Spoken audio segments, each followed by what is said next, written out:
مغينيا الاستوائيه هنا في لاكار، قال لي نتوما من اسيا، واحد الولد حارق من غينيا الاستوائيه كان هنا في لاكار باش غادي يمشي الملي يحرق يدخل اوروبا، قال لي نتوما من اسيا، قال لي لافريك ديالنا حنا، نتوما غير عمرتوا القاره الافريقيه. Vous savez là, tout ce qui est Maghreb là, les Algériens, les Marocains, les Tunisiens, toute la clique là, hein, ils sont dans nos sols. L'Afrique a toujours été que noire. Ce que nous attendons lors, nous sommes à la porte du Maroc, car nous allons massacrer le Maroc. C'est nous, on va diriger le Maroc ici. C'est Dieu qui va faire cela. Comment? السلام عليكم. نتوما المغاربه خاصه البيضين منكم مجرد محتلين للمغرب، خديتوا لنا الارض ديالنا، رجعوا للجزيره العربيه، واللي امازيغي منكم يرجعوا لاوروبا الشرقيه، رجعوا منين جيتوا، بحالكم بحال الجزائريين في الجزائر والتونسيين في تونس والمصريين في مصر، كلكم محتلين، سرقتوا لنا الارض ديالنا والحضاره ديالنا. حنا هما السكان الاصليين للمغرب والشمال افريقيا، بل لكل افريقيا للسود فقط. شكون كيقول هذا الكلام؟ اللي كيقول هذا الكلام هما الافروسنتريك، واللي كيتبنى الفكر ديالها عدد كبير من الافارقه، بما فيهم عدد من الافارقه اللي دخلوا المغرب في السنوات الاخيره. ولكن شنو هي بعد هذا الافروسنتريك؟ الافروسنتريك او المركزيه الافريقيه هي واحد الطائفه وحركه عنصريه متعصبه للسود، المقر ديالها كاين في امريكا، وعندها دعم مالي بملايين الدولارات. عندهم عدد من الفروع، كل فرع متخصص في استهداف دولة معينة، والدول المستهدفة هي كالتالي: المغرب، تونس، الجزائر ومصر. الهدف ديالهم هو تزنيج شمال إفريقيا واسترجاع الأراضي ديالهم. من أشهر منظري الأفروسنتريك موليفي كيتي أسانتي والسينيغالي أنتا ديوب. هاد الشي كامل في الوقت اللي عدد من المغاربة ملاهين بسبان الجزائريين، وعدد من الجزائريين ملاهين بسبان المغاربة.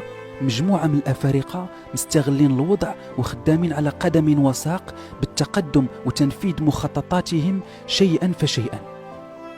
هاد السنوات الأخيرة وبشكل غريب ومفاجئ في مختلف دول شمال إفريقيا، وكأننا كندا أو أحد الدول اللي عندها اقتصاد كبير، شهد المغرب كذلك نزوح للأفارقة بالملايين.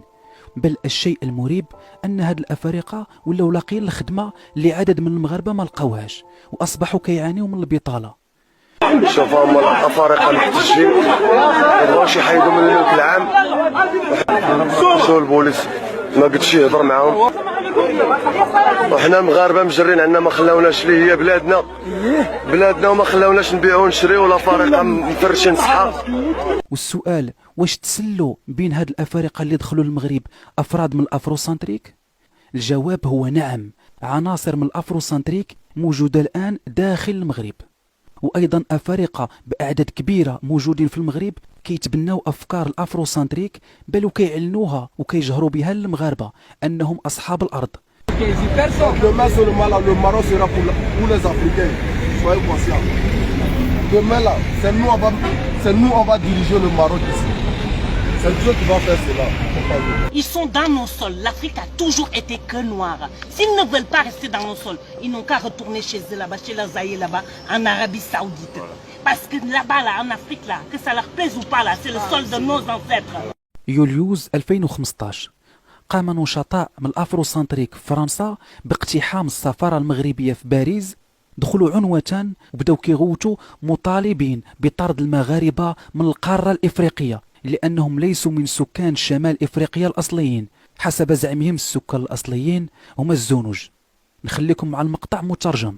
Une mise en garde à tous les Tunisiens, à tous les Marocains, à tous les Algériens arabes qui veulent dominer la personne humaine sortie d'Afrique. Nous condamnons, nous dénonçons toutes les tueries perpétrées sur les Africains et les Africaines. La domination marocaine la domination marocaine en Afrique. Comme Marcus Garvey le disait, l'Afrique du nord au sud, de l'est à l'ouest doit devenir noire.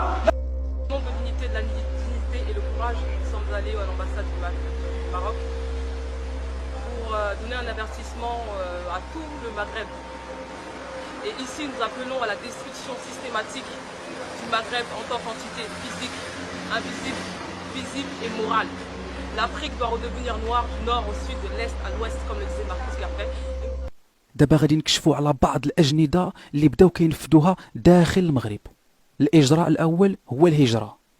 طالبوا أكثر من مرة بالمزيد من النزوح تجاه دول شمال إفريقيا وخاصة المغرب، وشجعوا على ذلك صوت وصورة. Et nous appelons le peuple d'Afrique à remonter vers le nord, tout simplement. Que si ça continue, que ça continue, que ça ne continue pas, nous appelons notre peuple à la reconquête territoriale. Je vais vous parler aujourd'hui des Touaregs. Jehova et les alliés ont envoyé les musulmans, ils sont venus coloniser tout le nord de l'Afrique. Et c'est pas comme ils ont fait traverser, jusqu'à ce que nos pères ont traversé le désert, comme ça ne suffisait pas. Ils sont venus occuper le nord, la Mauritanie, le nord du Mali, le nord du Niger, le nord du Tchad. C'est-à-dire encercler tous nos pères, nos premiers ennemis. Ce que nous attendons lors, nous sommes à la porte du Maroc, car nous allons massacrer le Maroc. الإجراء الثاني هو زرع النسل. Tu prends une Marocaine, elle se marie avec un Sénégalais, elle a des enfants métis. Ils ont une fille ensemble, elle s'appelle Sabrina, elle est métisse. Demain, cette fille métisse, Sabrina, fait des enfants avec un noir, le Maghreb disparaît. Une métisse qui fait des enfants avec un homme noir, l'enfant il ressort comment? Il ressort noir, il ne ressort plus blanc et en plus il ne ressort même plus métisse. غادي نطرح عليكم بعض الحالات الأفارقة تزوجوا من مغربيات ولدوا معاهم وخلاو لهم الأبناء وهربوا، وغادي نخلي الحكم ليكم واش هاد الحالات كتندارج في المخطط أو فقط حوادث عرضية، يعني صدفة فقط.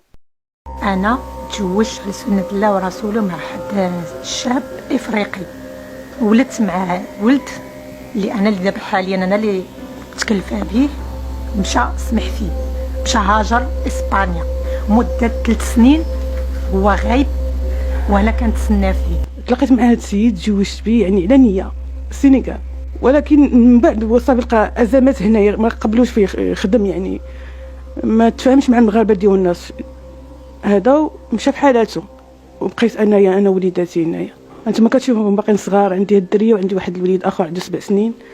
الجزء الثاني من هذا الإجراء أنهم يكونوا عندهم أبناء من مغربيات ولو في الحرام.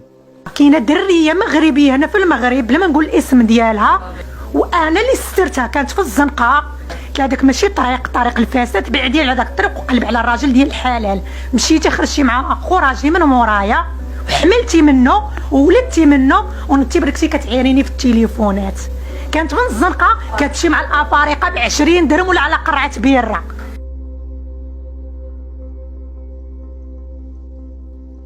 بالنسبة للإجراء الثالث هو السيطرة على الأرض. كيتجلى هذا الإجراء في شراء عقارات في المغرب وتملكها والسيطرة على أحياء كاملة والتوسع شيئا فشيئا.